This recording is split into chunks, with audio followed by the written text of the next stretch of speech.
So welcome everybody to our 85th Reading Online Sports Economics Seminar. We carry on meeting on a weekly basis, hearing new research being put out across the profession, and we've covered over the last 2 years a range of sports and a range of varying contributions in different areas of economics. Different areas of sports economics, and this week we have a first in terms of sport because we've got the first time that we've had a paper presented on boxing, and we're very pleased to have Luca Fumarco from Masaryk University. I may have pronounced that wrong, in the Czech Republic. I think also our first speaker from the Czech Republic, not our first Italian speaker, but our first speaker from the Czech Republic, and he's presenting on in-group bias behavior in professional US boxing bouts. Luca's happy to take questions as we go along, so feel free to raise your hand, and then I will let Luca know the question. And there'll also be time for Q&A at the end. So without any further delay, Luca, please do take away your talk. Yeah, thank you. So.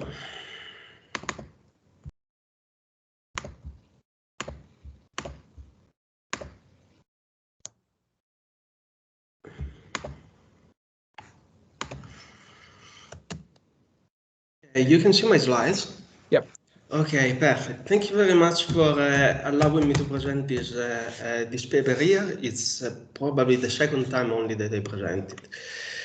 It's still a work in progress, so you can see that we have changed slightly the title because I think it's more tells you more about what is actually going on in the paper. And I should also mention that there are a couple of people in the audience that have already provided some feedback. Some of that has been implemented, some not yet, but it will be implemented. So I have to thank both Alex Kramer and Vanus for that. Okay, so the first part of the title tells you, as I mentioned, what is going on, and is a quote from Martin Luther King. So judge him by the color of their skin, because the results that we obtain in this paper suggest that the judges who score the boxers score them depending also on the race match. In particular, this aspect, we observe what it seems like that white judges give a higher score to white boxers when they compete against the non-white boxers. So there are a lot of studies that investigate how race affects people's judgment. There are lab experiments, there are field experiments, and also observational data. For instance, from lab experiment, we know that people evaluate others more favorably in decision-making tasks if they belong to the same group. Or in the case of field experiment, which would be like my real field of expertise, in particular the case of correspondence tests, we know that white employers prefer to hire white job applicants. Also, with observational data, we can observe a similar dynamic in other situations, like we know of mortgage lenders discrimination of judges in court, discrimination from referees in soccer, in NBA. Also, there is discrimination from coaches, police officers, and physicians. Okay, most of the studies examine the racial bias in evaluation made by individuals. There is one individual who discriminates another individual.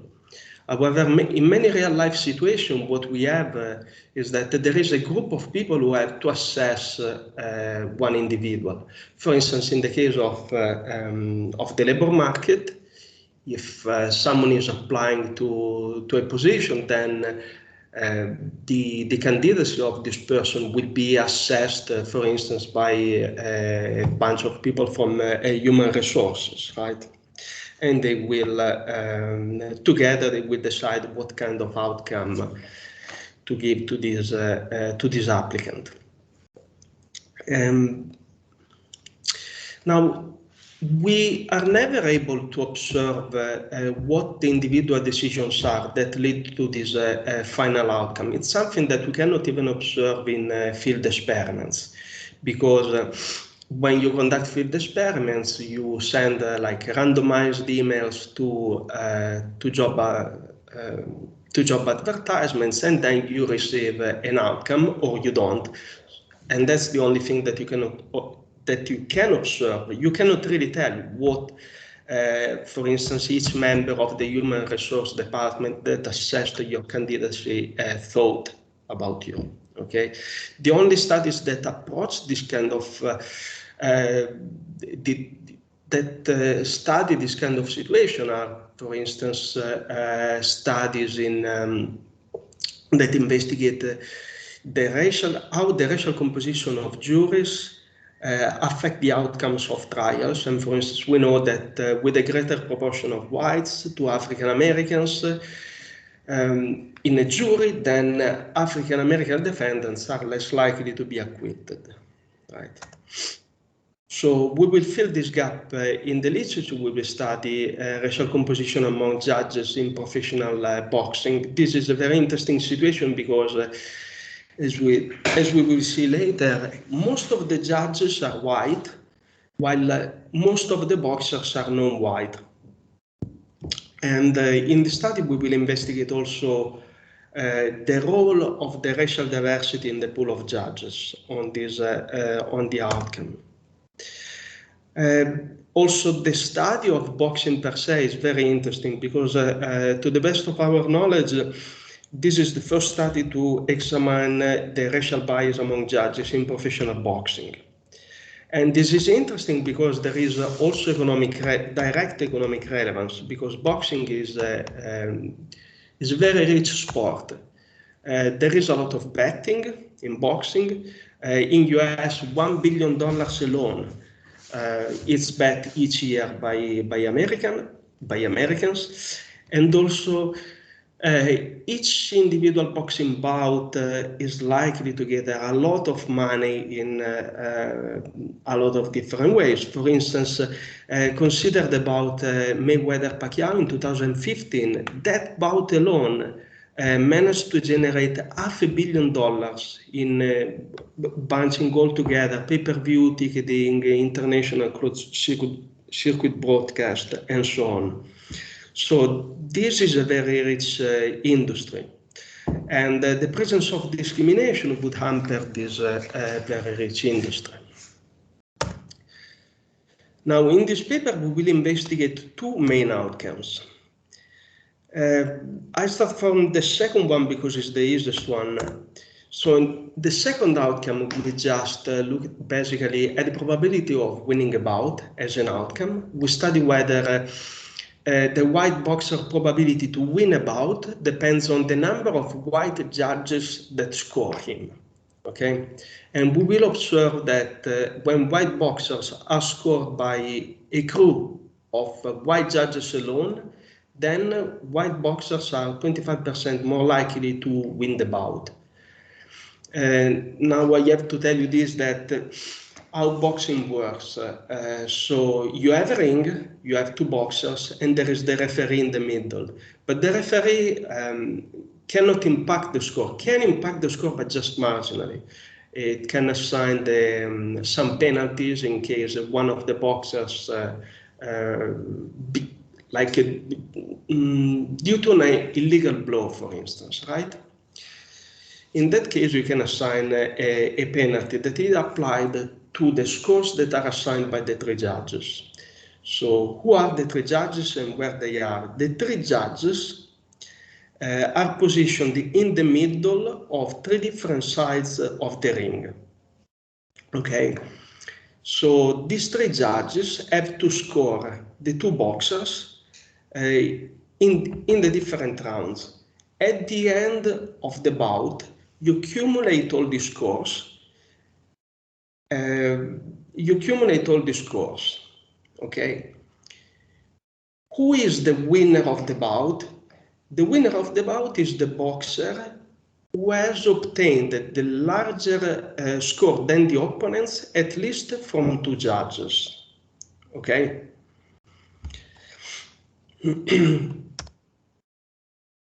So the main outcome that we investigate actually is the bout normalized score. What is the bout normalized score? So as I mentioned, there are 3 judges that they have to score the 2 boxers. So there are 6 scores. These 6 scores are ranked and we obtain like a percentile of these scores. Okay, why do we do that? We do that for several reasons. First of all, the scores are bounded, and these boundaries vary depending on the length of the bout. And the length of the bout somehow is the one that is established, like is the planned one, and some other times it's shorter than the planned one.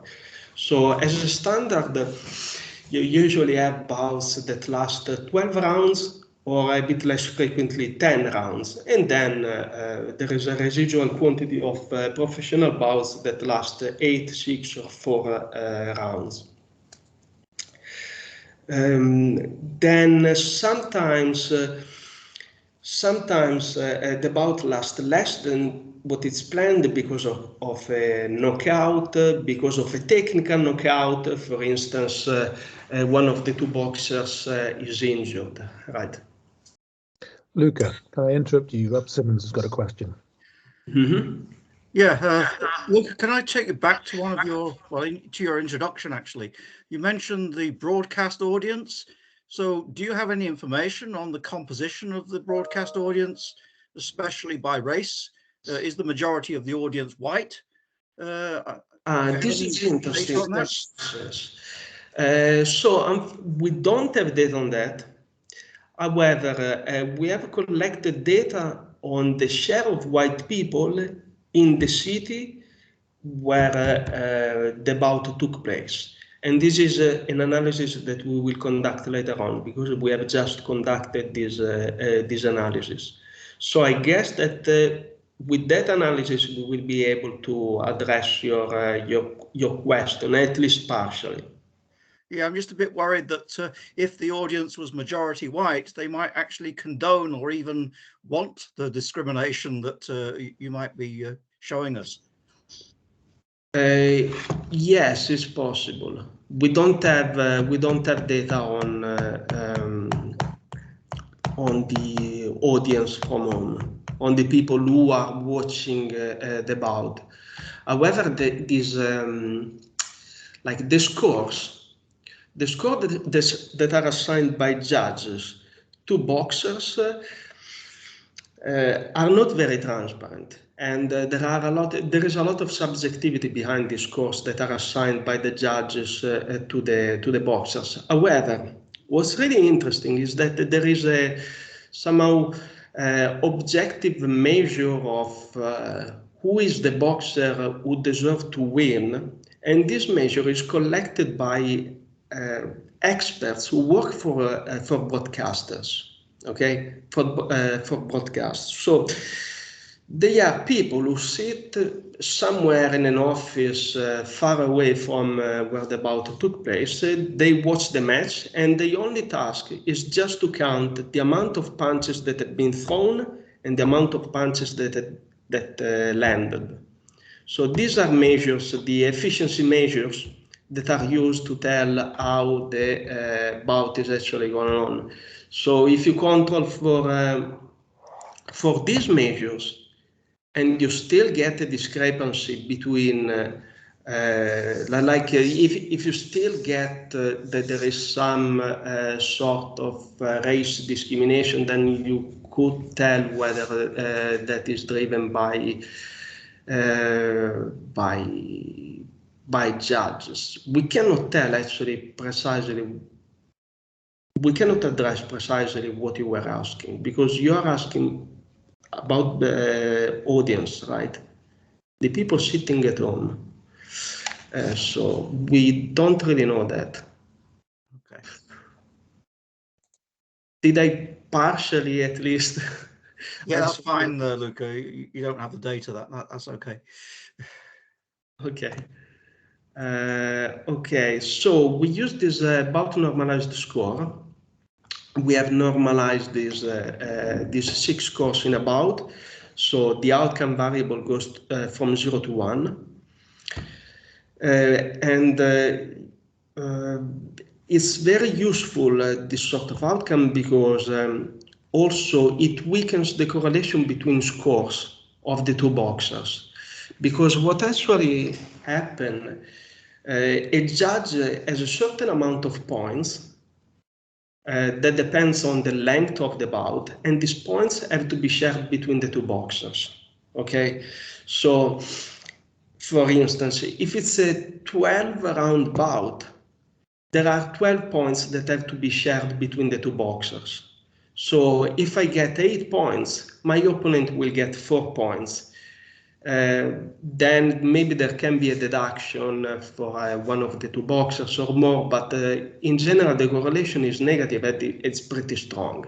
Like it's almost perfect. Instead, with this bout normalized score, the correlation is much lower, because you know, for instance, who got, for instance, if a boxer might have gotten the lowest score in the bout from one judge, but we don't know what the other boxer got from that same judge. We only know that the score might be higher. We don't know actually what is the score that he got. And also another thing that I should mention is that this bout normalized score neglects information that is irrelevant to determine the winner of the bout, okay? Because the assignment of the victory is based on a two-step rule. So as I mentioned earlier, there are the 3 judges who assign the scores to the 2 boxers. These scores are accumulated at the end of the bout, and then the winner is the boxer who gets a larger score than the opponent, at least from 2 judges. So it's a two-step rule where the distance in terms of points between the 2 boxers is totally irrelevant. Also, as we show in the paper, this outcome is a very good proxy for the chances of winning a bout, meaning that if you got the largest score, you are very likely to win the bout. If you didn't get the largest score, you are very unlikely to win the bout. And this is again because most of the bouts and in split decision, majority decision, or unanimous decision. So in all 3 cases, 2 judges have assigned the victory to 1 boxer. Okay, so if you get the largest score in the bout, you for sure have been assigned the victory from one of the 3 judges. And so you're very likely to win the bout. We conduct a lot of different analysis using also different type of model specification with bout fixed effect or with boxer fixed effect. And we obtain that white boxer was scored by white judges are on average between 8.7 and 13.8% more likely to receive the top score compared to white boxer who were scored by non-white judges. And we conduct additional analysis with different outcomes, such as the absolute score, the average absolute score per round, and the natural logarithm of score.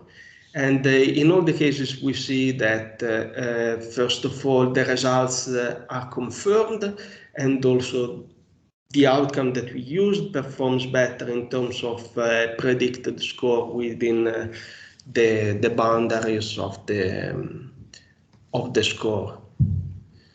What does that mean? Well, it probably is better if I skip it, but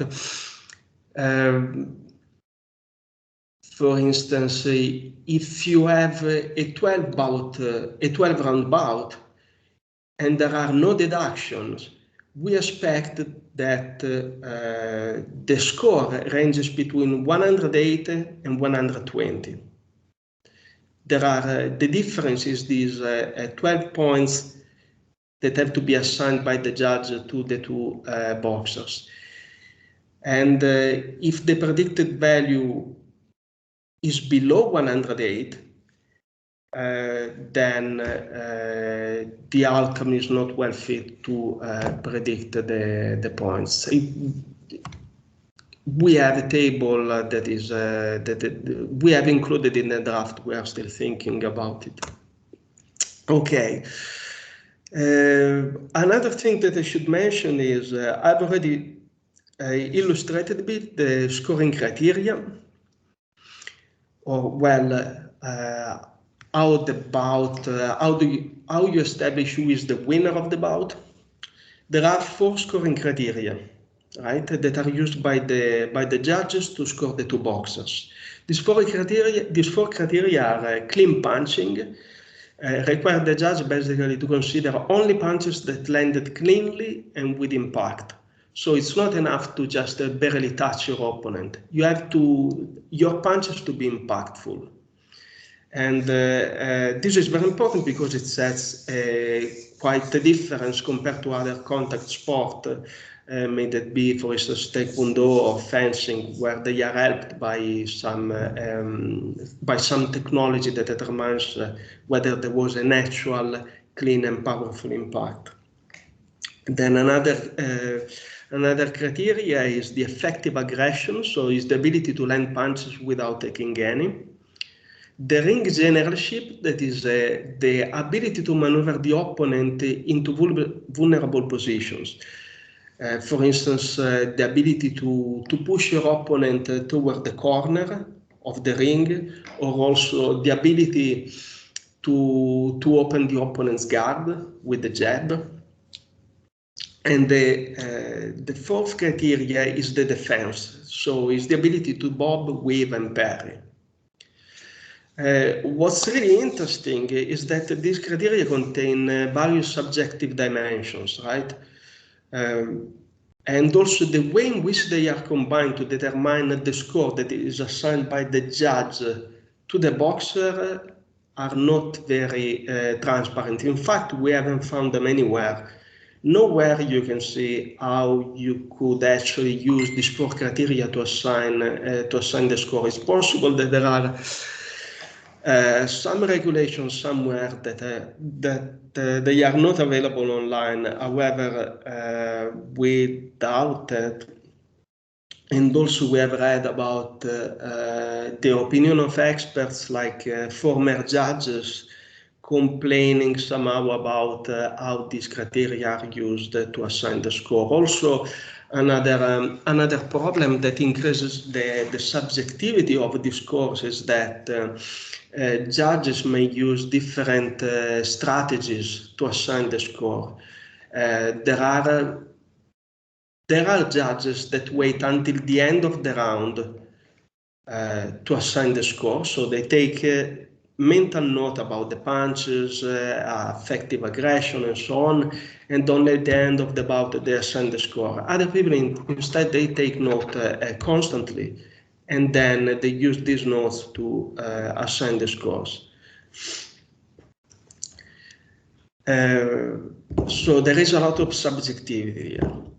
There are some measures that can be used to assess how the bout is going, how the bout is proceeding. So they are called progression measures. That they are basically they are just efficiency punching measures. So as I mentioned earlier, is the percentage of power punches or jabs that landed out of those that have been thrown. And as I mentioned also, these measures are not official criteria that are used by judges, but they are collected by broadcaster experts. And we use them in our regression basically to control for some sort of objective performance of the boxer. So from an economic perspective, we think that what we observe, that is discrimination that seems to be driven actually by nepotism. So judges that favor boxers with the same race fits well with taste-based discrimination and more precisely in-group bias. And in-group bias may be activated automatically, implicitly. Now, the in-group literature suggests that under certain scenarios, in-group bias might be attenuated or exacerbated. So we will study how in-group bias changes under different circumstances. In particular, we will see whether the in-group bias changes with the race of the referee. As I mentioned earlier, the referee is the guy who stands in the middle of the ring, and it doesn't assign scores.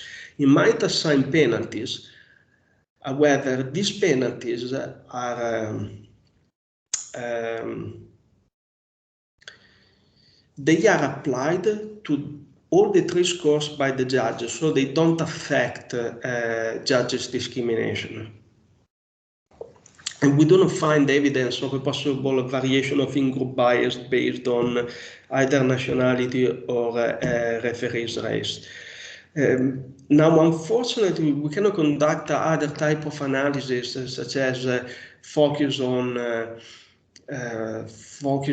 like nationality, like true nationality bias, and use data from all over the world. That is because it's really hard, first of all, to get nationality of referees and judges.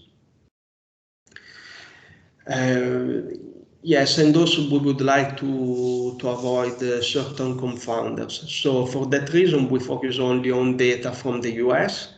And when I talk about boxers' nationality, basically we look at whether the in-group bias changes when at least one of the two boxers is foreigner.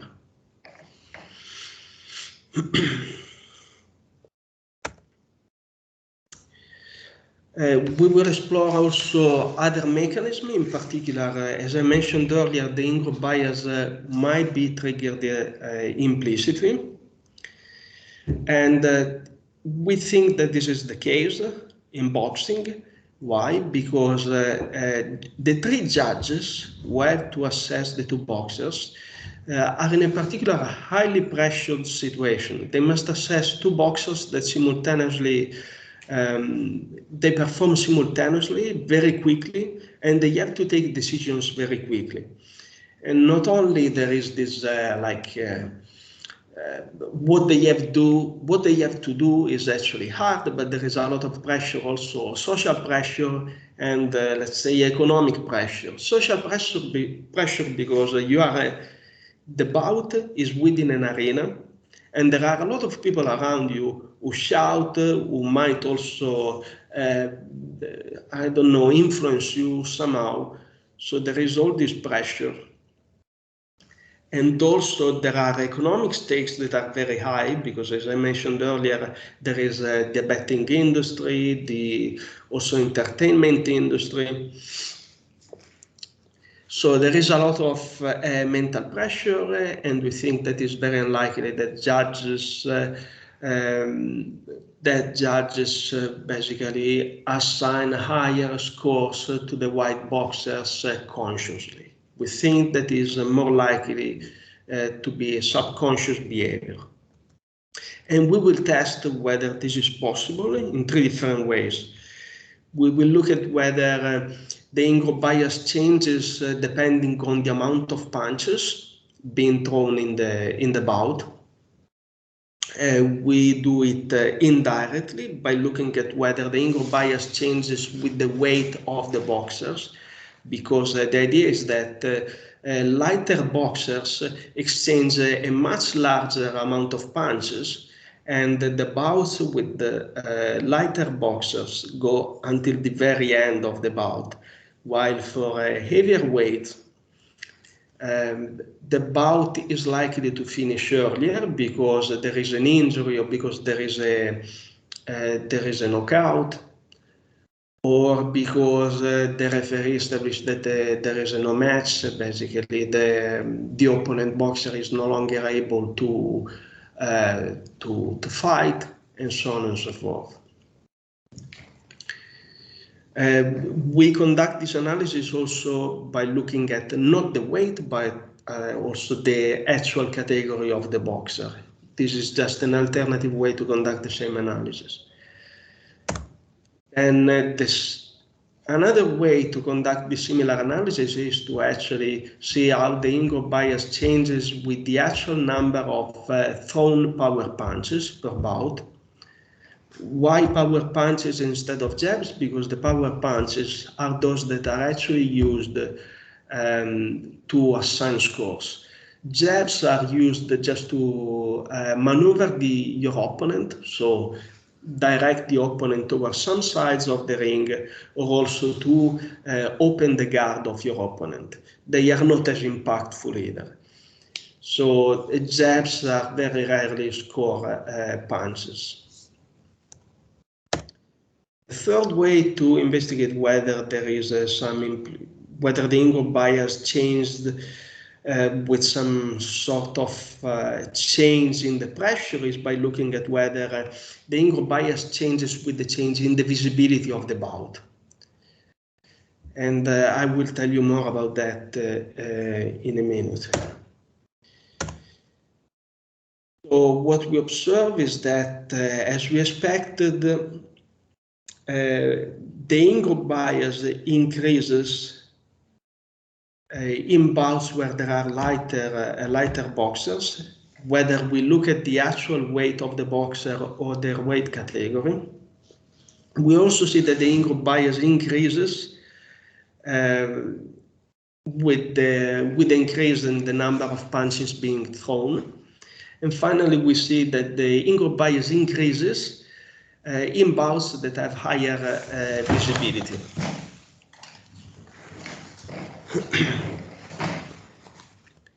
Is there any question?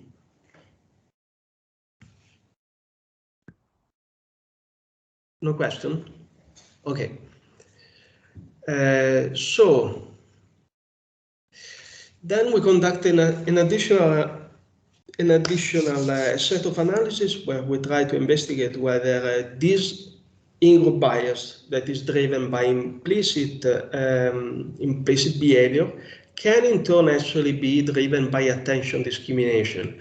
What is attention discrimination is some sort of rational inattention, like when people are tired or they are highly pressured and the situation is really tough, so they are not able to assess properly who is meant to be assessed. They decide to convey more attention toward the signal coming from a certain group, right? So in this case, in certain situations, white judges are more likely to assign a higher weight to the information that they receive from white boxers. Sorry.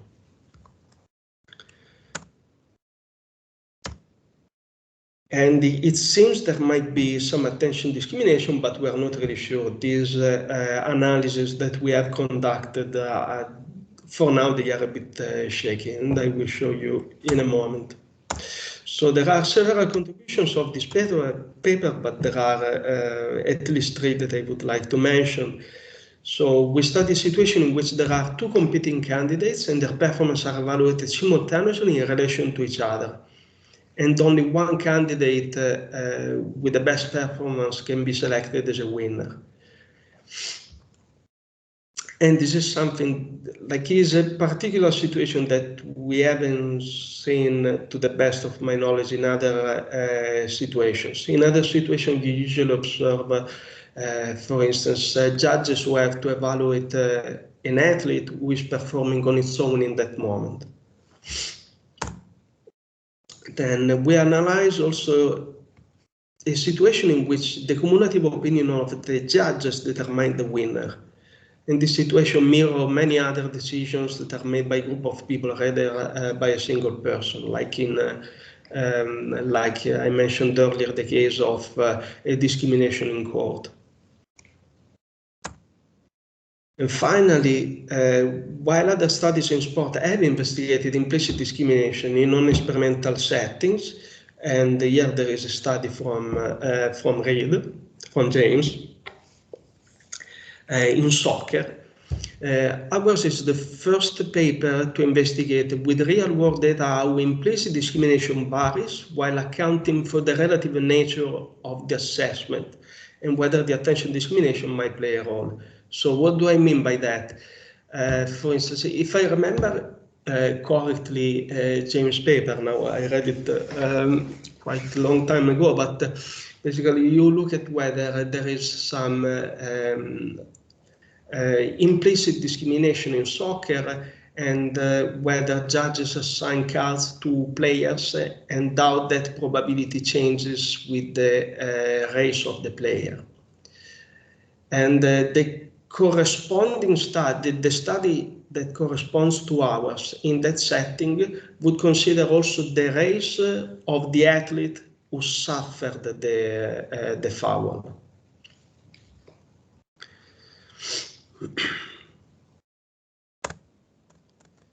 Okay, I will quickly discuss the data, then descriptive statistic and basic evidence, and I will quickly discuss the main analysis. I've already mentioned the results. Okay, we collected data from at least a couple of sources. One is a BoxRec, is a website where you can find a lot of different information on boxer career, boxer demographic characteristics, also judges and referees' identities. We use another website that is called the CompuBox, where we get information on punches thrown and landed. In BoxRec, we also find the pictures of boxers, referees, and judges. So we looked at each single picture of judges, referees, and boxer and determined whether they were white or not. When it was not possible to retrieve the picture of boxer, referees, and judges either on that website or in any other place online, then we relied on an algorithm that tells us the ethnicity, race of the athlete, based on the name and surname of the athlete. So in total, we have collected information on 184 mixed race bouts in the US. That gives more than 1,000 judge boxer evaluations. So there are 184 bouts, 6 scores per bout. Okay. Okay, one important thing that I should mention is that the scores that we have are only the scores at the end of the bout. Unfortunately, we were not able to get the scores in each round.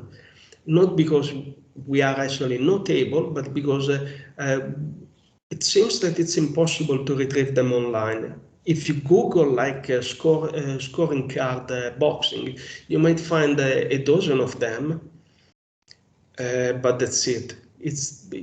Usually they don't show the scorecard of the judges. The scorecard having like a score per round. Okay. So in these 184 mixed race bouts, we have 233 unique boxers. Most of them appeared for one bout, but 30% of boxers in our dataset appears in several bouts, from 2 to 7 bouts. We have information on about 200 judges. Some of them are also referees. Some referees are just referees. Okay, so 138 of these judges are white, while the others are either African American or Hispanic. Most boxers, like about half of the boxers, is Hispanic. Then 67 out of 216 is African American. Then about 50 is white, and then there is a residual quantity of boxers that is either Asian, Middle Eastern, Native American, and so on.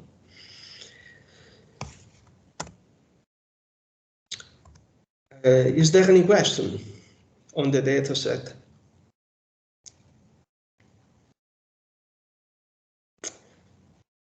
Okay. So, in the descriptive statistics, I don't want to annoy you with the variable. Rather, I will present some balance tests, because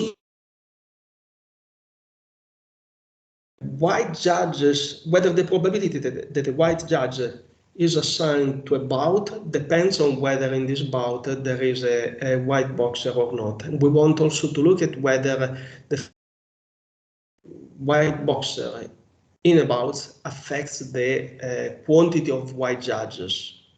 Okay. So we will do that in three ways. So first of all, we want to look at whether the probability that a white boxer, we want to look at whether the probability of a white boxer to be scored by a white judge or non-white judge differs, and it seems that it doesn't. This is the results from the t-test. It's not significant. We also look at the standardized mean difference, because we are interested also in the economic significance of this of the imbalance, if there was such an imbalance. But in this case, there is no imbalance. We do the same also for non-white boxers, and also in this case, we see that there is no difference. So white and non-white judges are asked to score white and non-white boxers with the same frequency. Then we conduct a test and see whether the quantity of white judges in a bout depends on whether in this bout you have a white boxer. We want to look at whether the quantity of white judges in a bout depends on whether there is a white boxer or a non-white boxer, and so on. And we see that the probability, the quantity of white judges is the same for white boxer and non-white boxers.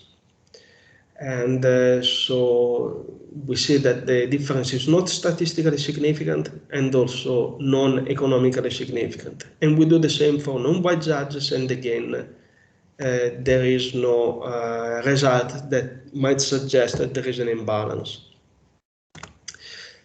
Finally, we look at whether the quantity of white judges changes depending on whether in this bout we have a white boxer versus a non-white boxer, or we have a non-white boxer versus a non-white boxer. In this case, it's still a mixed race bout.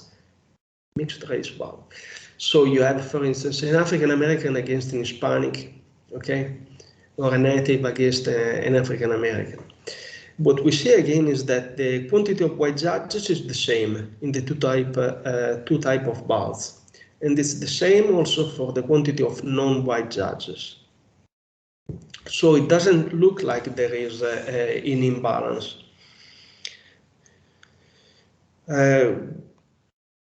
Okay, is there any question?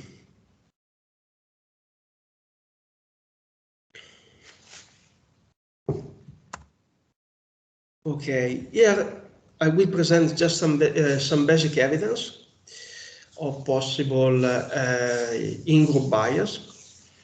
So here we compare the mean of the bout normalized score for non-white boxers when they are scored by a white judge or by a non-white judge, and it's the same, okay?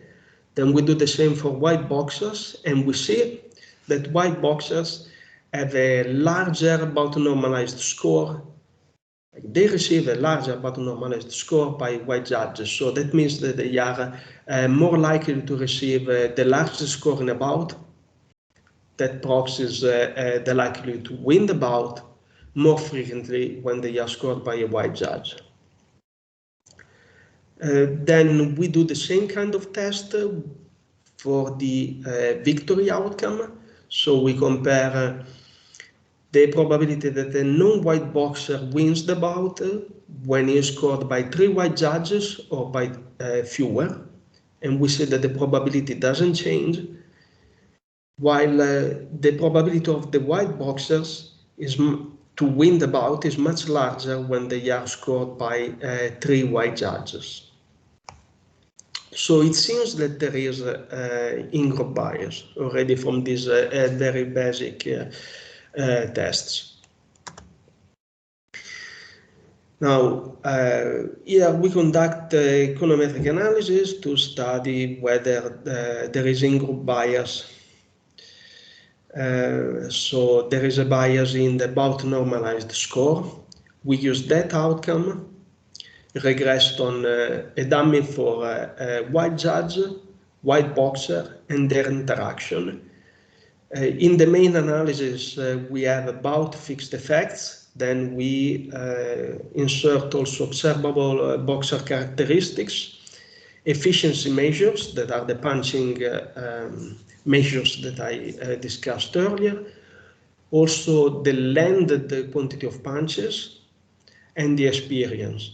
So experience is the number of victories in the last 6 bouts, and the number of bouts in total in the career up until that moment. I didn't mention earlier what are the boxer observable characteristics, but for instance, they are weight, height, citizenship. We also have the reach. The reach is the distance expressed in centimeters between the 2 middle fingers, the tip of the middle fingers, when you stretch your 2 arms as much as possible. And that is important because it tells what is the reach of your power punches. Then there is also an alternative specification that I mentioned earlier when we use instead boxer fixed effect. In that case, we wouldn't be able to get the main effect of white boxer, but we would still be able to get the interaction effect, the estimate of the interaction effect. So we insert all the control variables gradually. The difference between the 2 last columns is that in one we cluster the standard error at the bout level, in the other one at the boxer level. So what we obtain, as I mentioned earlier, is that white boxers, when white boxers are scored by a white judge, they are about 14% more likely to get a larger score than the largest score in the bout. And look at this estimate. It's basically the same as the estimate from the t-test earlier.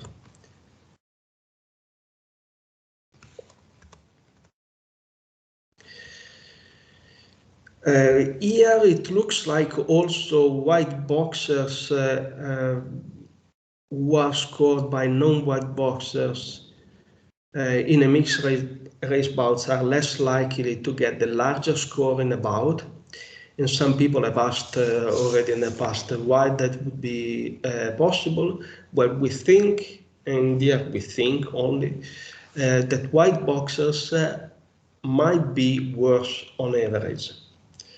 And I have to stress here that they might be worse. We've looked, for instance, at we conduct some t-tests and compare the differences in, for instance, punching efficiency, and we see that white boxers, at least with respect to those measures, they underperform compared to non-white boxers. So it's possible that there is this gap because they are worse boxers on average. And what determines the fact that they are worse boxers is not captured by the variables that we use here.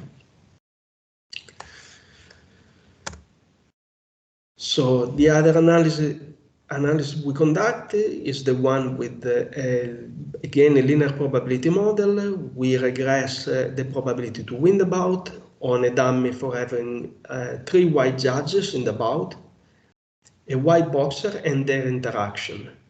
Now, why do we focus on 2 white judges? Because there are very many white judges. So it never happens that there are 0 white judges, and it seldom happens that there is only one judge. So basically, most of the time, either you have 3 white judges or 2. So what we did is that we created this dummy variable. Okay. And in this case, we use 1 observation per bout. And we control for the boxer efficiency, landed punches, the experience, the opponent boxer efficiency, landed punches experience, and then also the planned and actual rounds. So also in this case, we insert the control variables gradually, and we observe that, as I mentioned earlier, white boxers who are scored by 3 white judges, they are 25% more likely to win the bout. Is there any question?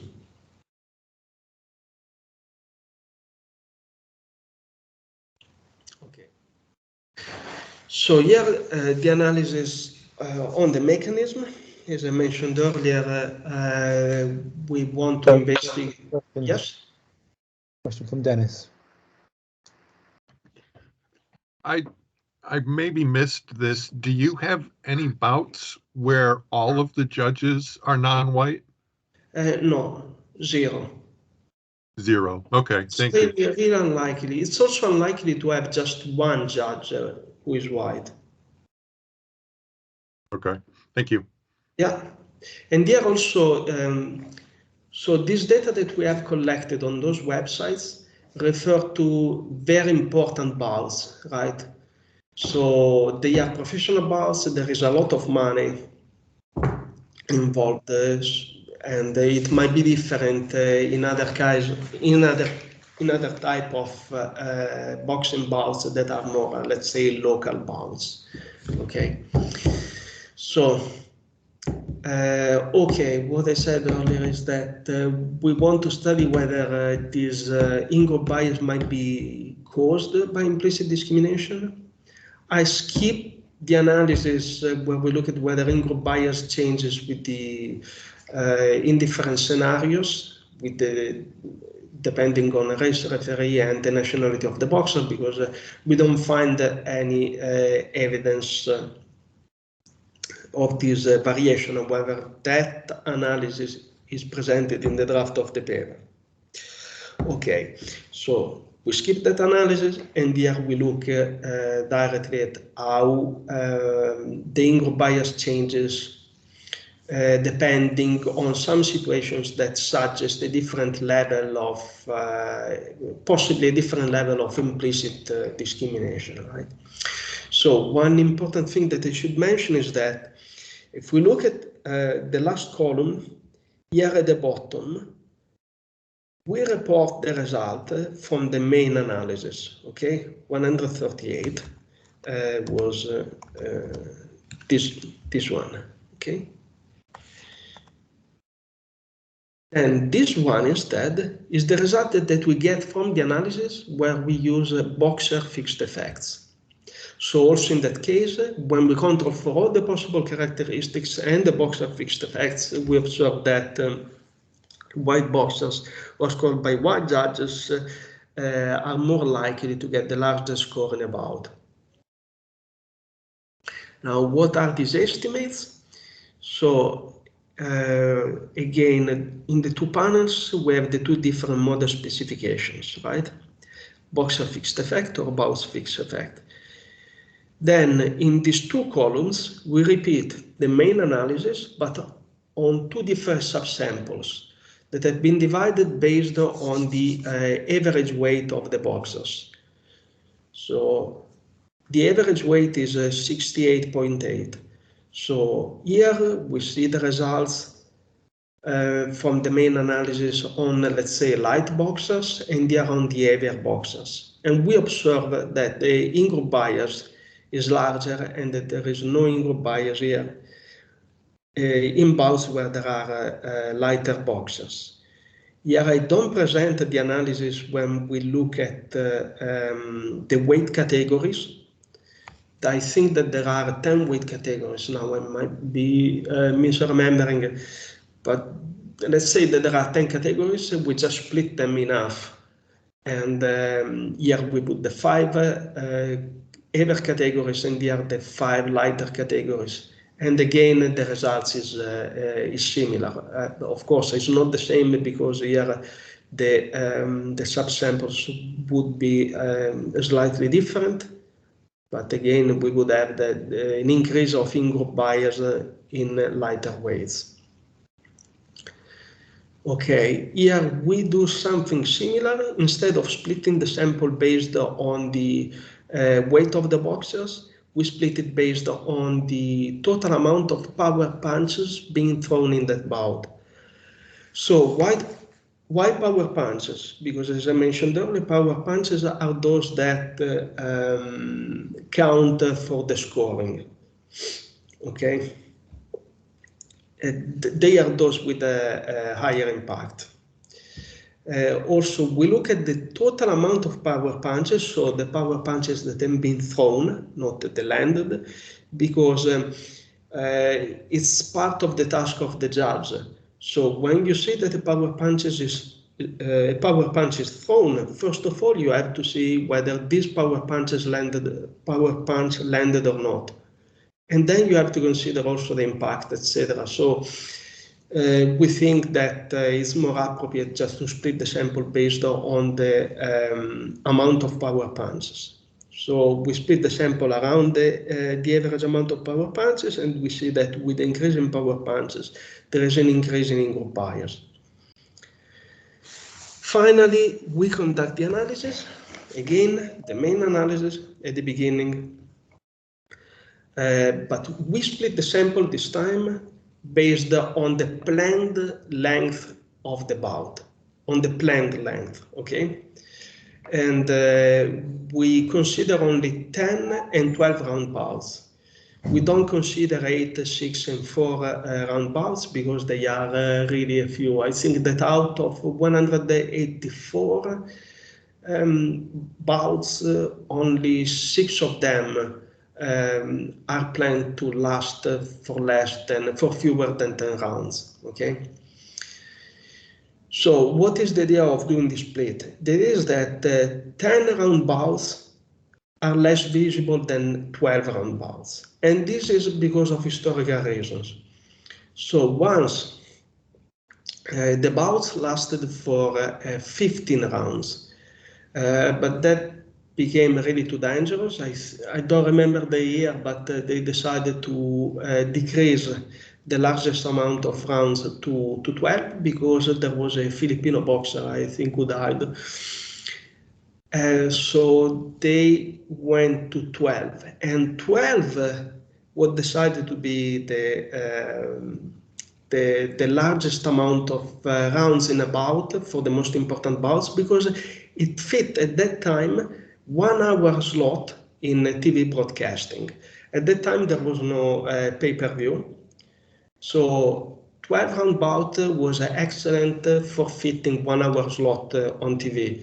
Usually you have a few minutes of commentary with a bit of commercial, then the bout starts. And then you can fit commercials also in between rounds. And that gave about 1 hour. So 12 round bouts are more visible than 10 round bout. Now, someone might ask, why don't you look split the sample based on whether it's a title bout or not? Because there aren't so many title bouts. And also, that wouldn't capture the visibility that well, because sometimes there are non-title bouts that are really visible, and therefore they are scheduled for 12 rounds. Okay. So we rely on this way to split the sample. We look at 10 rounds, and we see again that the in-group bias is larger in bouts that are scheduled to last 10 rounds.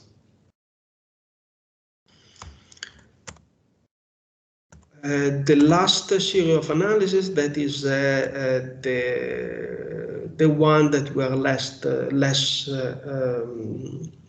convinced about, is the one in which we look even more about the mechanism and trying to understand whether this implicit discrimination might be driven to some extent by attention discrimination.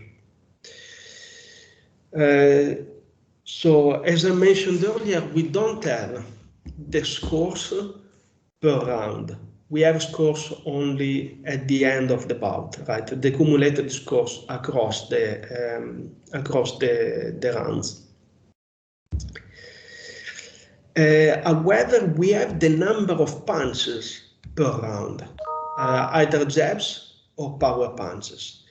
So we want to look at whether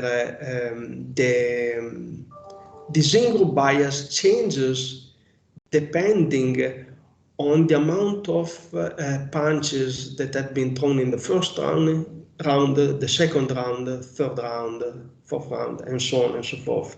So the idea is that we would expect that this in-group bias increases with the increase in punches in the last rounds of the bout. Okay. So we conduct this analysis in 3 different ways.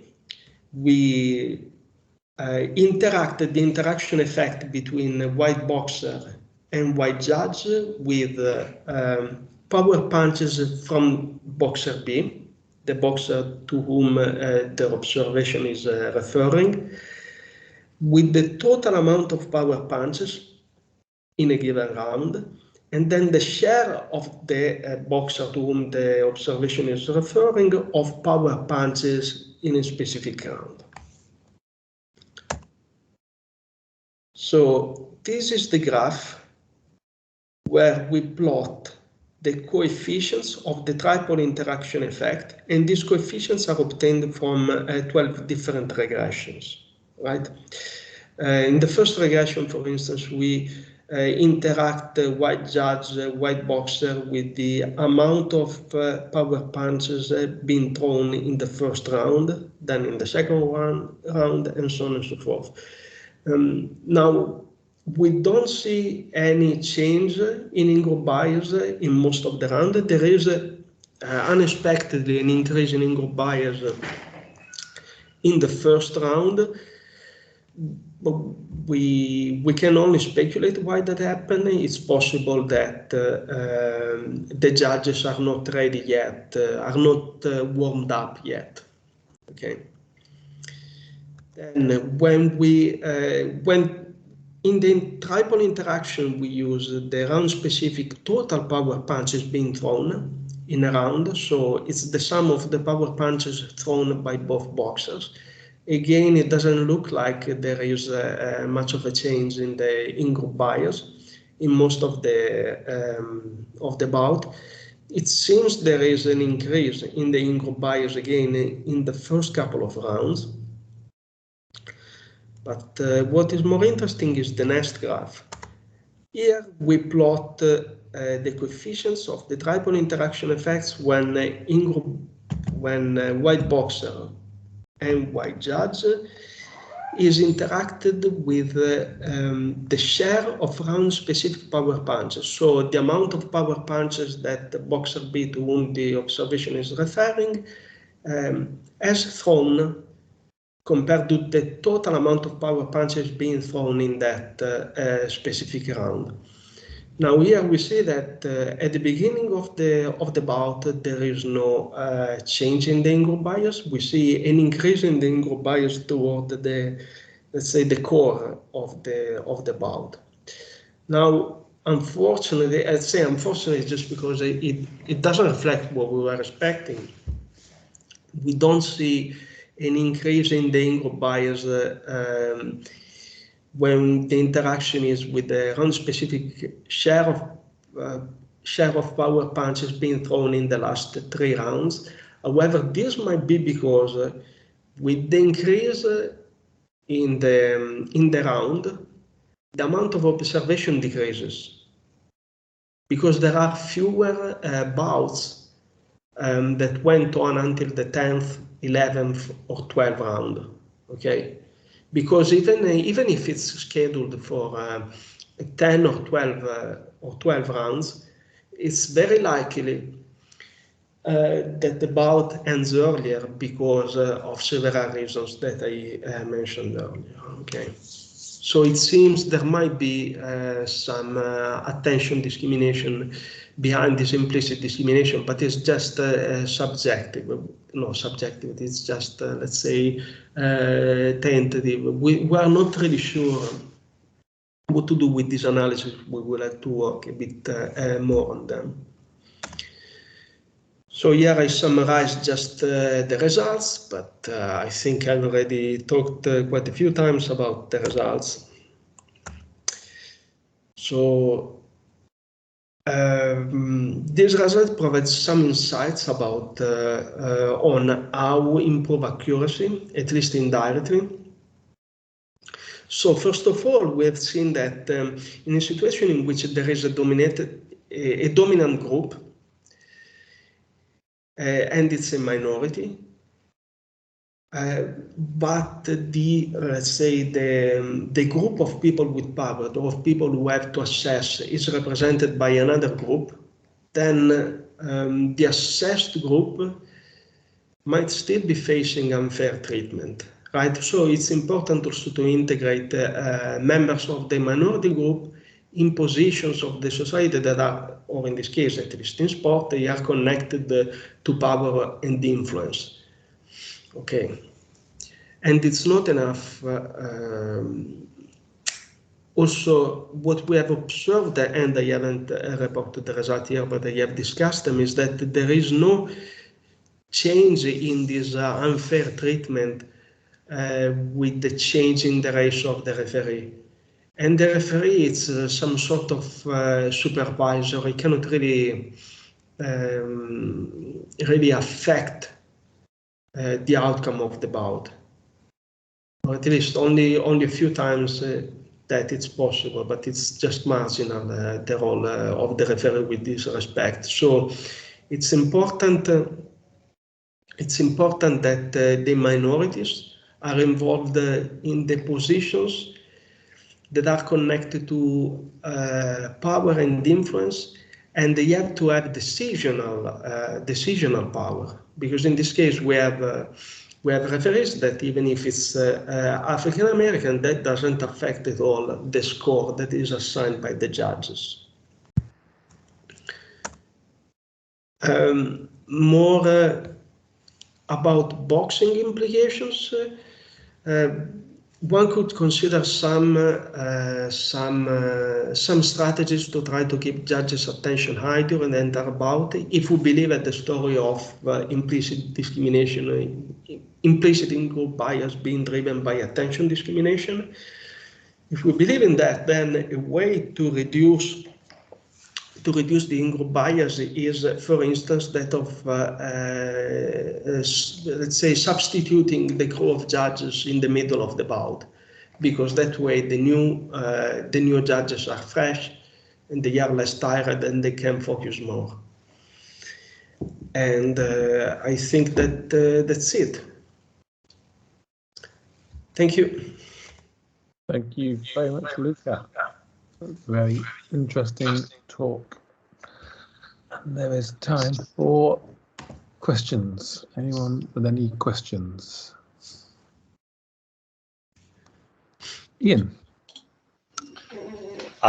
Apologies that I got drawn away about halfway through your talk and then had to come back, so I missed the middle bit. But I think you were saying at the start that you didn't have the nationality of the judges. Is that right? Yes, yes. We didn't have and it's just impossible to collect that. So you just saw whether they were white or not white based on we looked pictures, at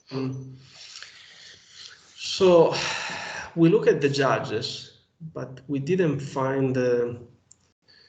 So it doesn't look that this website collects a lot of information on international bouts. Like most of the data are about bouts in the US, and then there are also bouts from elsewhere. But the information on these bouts from elsewhere, the quality of that information is lower. Yeah. And it's hard to get like let's say demographic information on the referee or judge of the bout. And the boxers from places like Mexico or Asia, are these classified as whites or not whites in your? That is very interesting, because I thought the same. Like for instance, there are a lot of people from Argentina. They are white, really white, but are they Hispanic or not? So that is a good question. There are many of these cases. There are other situations. More frequently, we observe the case of boxers like from Cuba, right? Are they Hispanic or they are African American? For now, we just conducted analysis looking at the, let's say, the color of the skin. Well, yeah, at the lighter weights, a lot of the champions are like Philippines or yes, Mexico or Japanese, kind of on average smaller, lighter.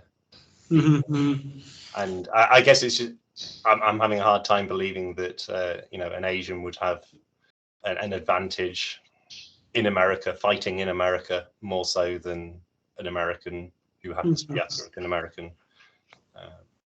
So I think in boxing, a lot of the time you feel like it's when you fight away from home, particularly in America, that you suffer a penalty in terms of the likelihood of winning the fight. So that is one of the reasons why we tried to focus on white versus non-white, with white being Caucasian American. Okay. Yeah. So you do make that distinction, yes. Okay, yeah. So apologies because I missed it. Thank you for the question. But yeah, no, I think it's an important distinction. Yeah, thanks. Okay, thanks, Ian. Next question is from Hendrik. Hi, Luca. Thanks a lot for the talk. I've got two questions. So one is also related to this white, non-white categories.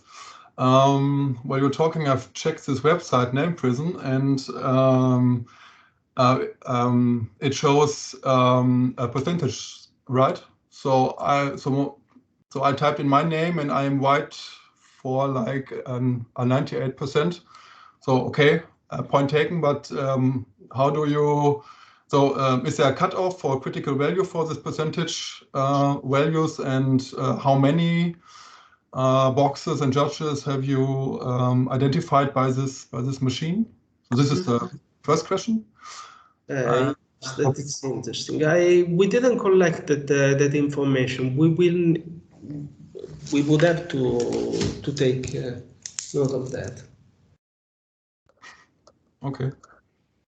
It's usually is a residual, a residual amount of boxers, because in this website there are like most popular bouts.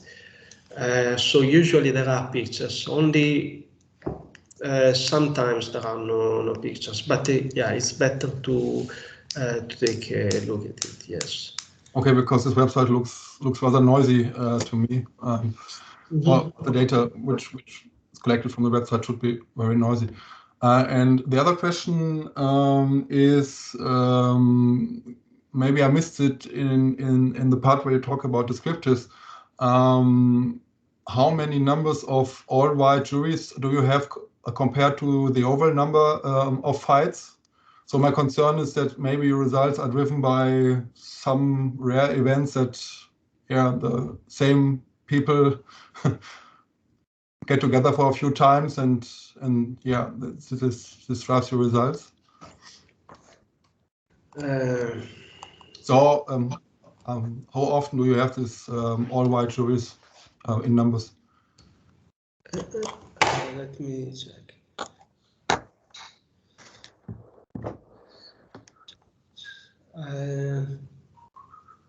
About 60% of the time. Okay. This is plenty. Okay, that's it. Thanks. Yeah. Thanks, Henry. Any more questions and comments?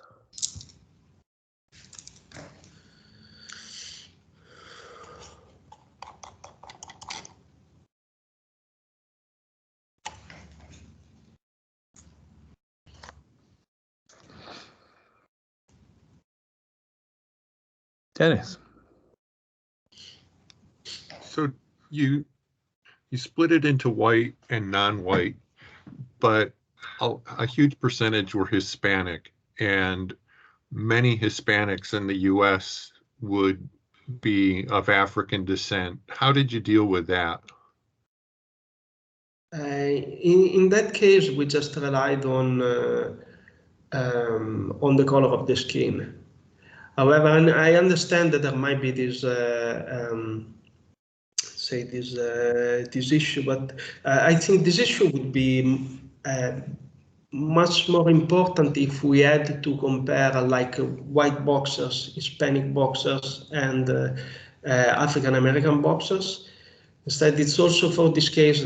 It's also for this reason that we bunch together non-white boxers. Mm-hmm. Because I see that there are, it's because the way one qualifies, like assess the color of the skin is somehow highly subjective, and there are people who really look like white, but they are, I don't know, African American. Now I'm thinking about, for instance, Mariah Carey. It's so it would be tough. So yeah. Thanks, Dennis. Alex. So in the same question, more or less, or even not a question, a suggestion maybe. If I understand correctly, you were the ones who decided about the color of the skin, right? It's your co-author. So I have either you maybe hire like 10 or 20 people and give them all the pictures, because this is what other people also use, and ask them about the color of the skin, or you use this website, put the pictures in, and then it will give you the percentage of whether this is white or black. And then this is how you kind of get rid of this criticism that whether this is white or black. Try to take you away from this paper. You cannot decide whether this is white or black. Somebody else has to decide instead of you. Okay. I think, but no, it's okay. It's okay. We did that before to conduct any analysis, just to make sure. Okay. Okay. Yes. Thank you. Thanks, Alex. Is that Dennis' hand back up? Yes. Great. I probably missed it, but one of the slides showed the breakdown between the lighter weight and the heavier weight, and then the power punch versus the less powerful punch.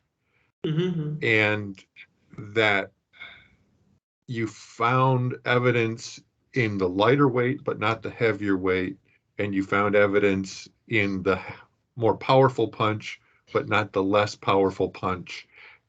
And I'm just curious, do you have any sort of story that explains what's going on there? Yeah, let me just issue this.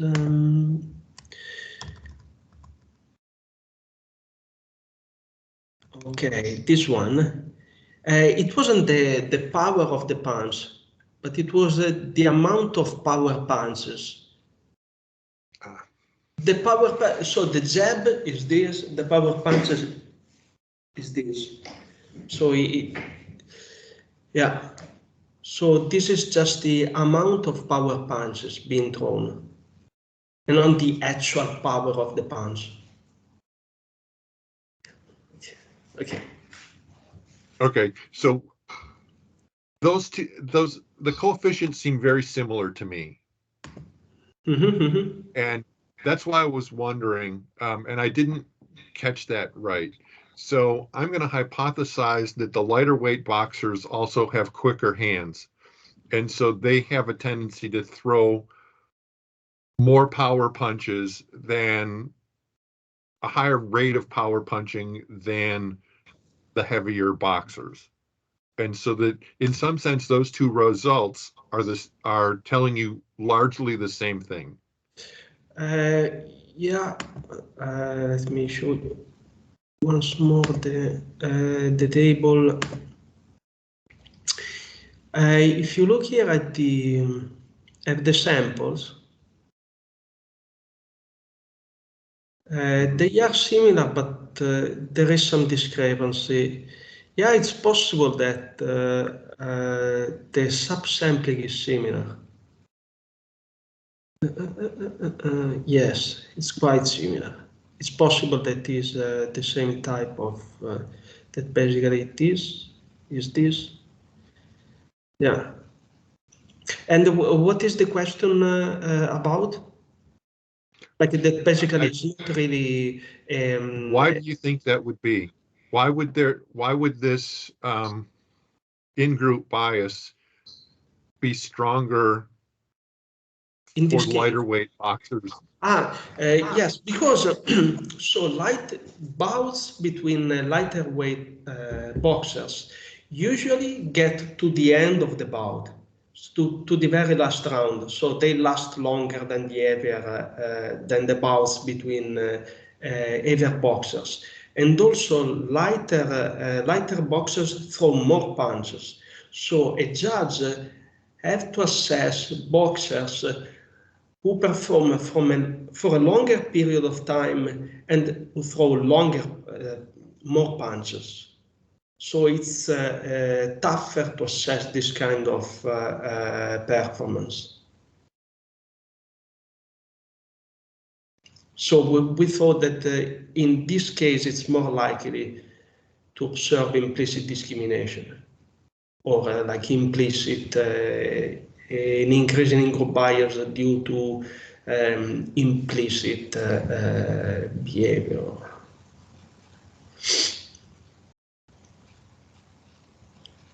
So is this all bouts or only bouts that end in a decision? In other words, there's no knockouts in this data. Yes. Yes. Mm-hmm.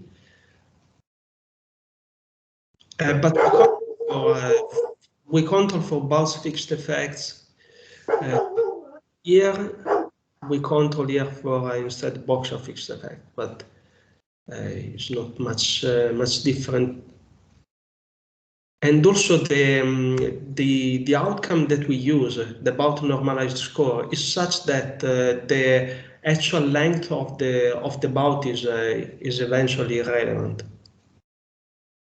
because the score is always constrained between the range of this outcome is always between 0 and 1.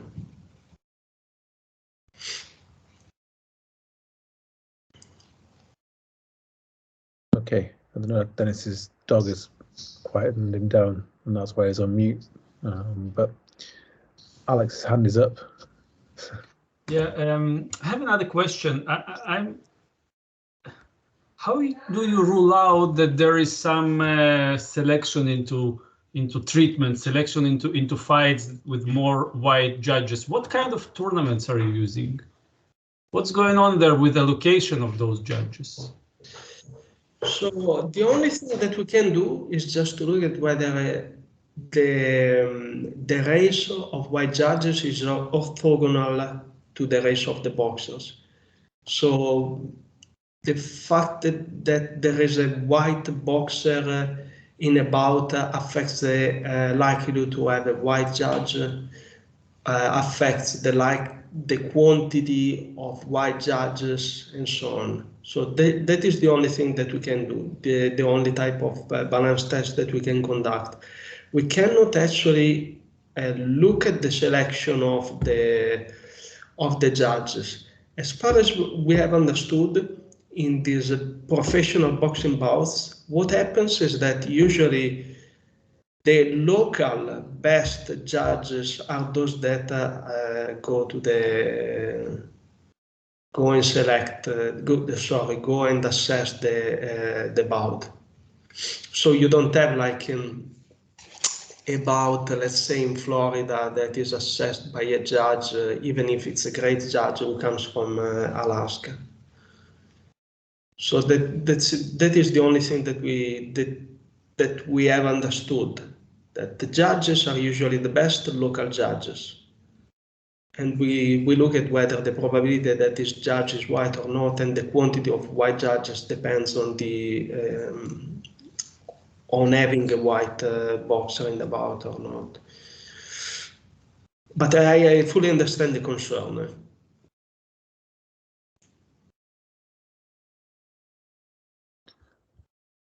Okay, thank you, Alex. We've possibly got time for one more question before we wrap up.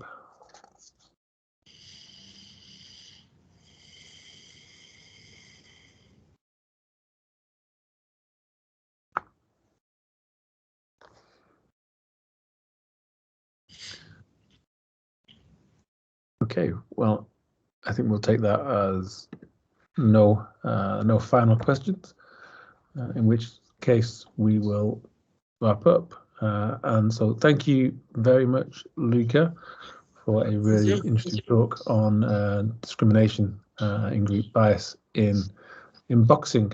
Yeah, thank you for our first boxing talk.